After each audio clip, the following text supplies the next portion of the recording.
Hello friends, welcome to our channel flip your coin.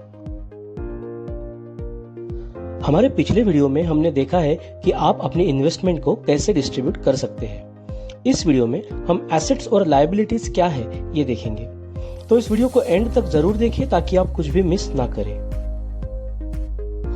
किताबी definition की बात करें तो एसेट्स ऐसी चीजें होती हैं जो आपको फ्यूचर में फाइनेंशियल बेनिफिट दे सकती है, और लायबिलिटीज ऐसी चीजें होती है जहां आपको किसी और को पैसे देने हैं। इन शॉर्ट, एसेट्स आपके पॉकेट में पैसे डालते हैं, लायबिलिटीज आपके पॉकेट से बाहर पैसे निकालते हैं। लेकिन ये शॉर्ट वाली डेफिनेशन बहुत लोगों को कुछ एसेट्स के बारे में कंफ्यूज करते हैं, जैसे कि कार।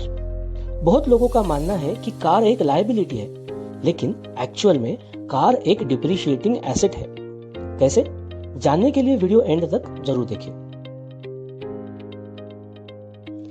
एक टेबल से एसेट्स और लायबिलिटीज को समझने की कोशिश करते हैं। एसेट्स आप ओन करते हैं, लायबिलिटीज आप ओ करते हो। Assets depreciable and non depreciable दोनों होते हैं, लायबिलिटीज सिर्फ नॉन डिप्रिशिएबल होती है। मतलब एसेट्स की कीमत सेम रहेगी, बढ़ेगी या कम होगी। लायबिलिटीज यानी कर्जा जो जितना है उतना देना ही पड़ेगा, that is non depreciable. Assets के एग्जाम्पल है cash, investments, real estate, gold, car etcetera.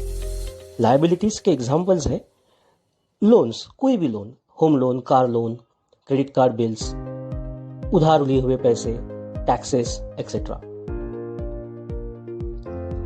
अब एक एग्जाम्पल की बात करें तो अगर आपके पास घर और कार दोनों है, दोनों का लोन चल रहा है, तो घर और कार एसेट्स है, लेकिन उसका लोन लायबिलिटी है। जनरली लैंड प्राइसेस बढ़ते हैं तो घर एक नॉन डिप्रिशिएटिंग एसेट हुआ, और कार की वैल्यू कम होती है तो वो एक डिप्रिशिएटिंग एसेट है। लेकिन इमरजेंसी के टाइम पे कार बेचना आसान है तो उसे करंट एसेट कहते हैं। घर और लैंड बेचना मुश्किल है तो उसे फिक्स्ड एसेट कहते हैं। एसेट्स और लायबिलिटीज को एक और एग्जांपल से समझते हैं। चतुर की सैलरी 10 लाख पर ईयर है।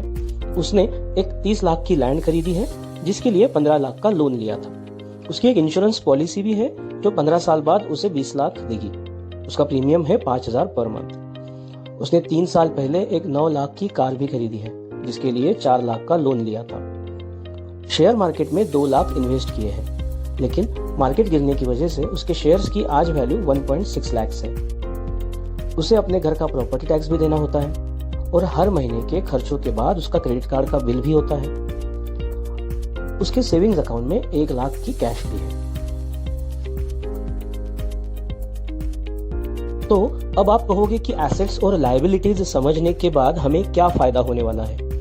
तो इससे आपको ये पता चलेगा कि आपकी नेटवर्थ क्या है और आप अपना फाइनेंशियल प्लान बेहतर बना सकते हो। आई होप कि आपको वीडियो इंफॉर्मेटिव लगा होगा। Thank you for watching. Keep saving and make sure to flip the coin of your destiny in your favor.